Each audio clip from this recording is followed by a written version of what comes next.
hindi niya po na masyadong nabanggit yung tungkol doon. Basta nawala na lang siya. Nung pagkasabi ko po kasi nang parang sasampa na ako ulit, parang naging cold po siya, tapos parang nagbago po siya yung pagkikipag-usap niya sa akin. Pinigilan ka ba niya na huwag na sumampa ng bago?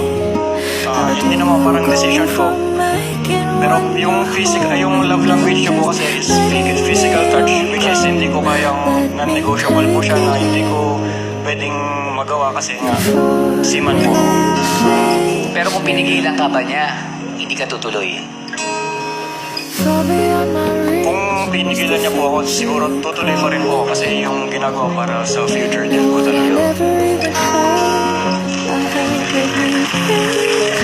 Parang may mga seaman. May mga seaman pala dito. Actually, ang hirap talaga ng buhay ng mga seaman. Mga seafarer. Hindi lang naman yung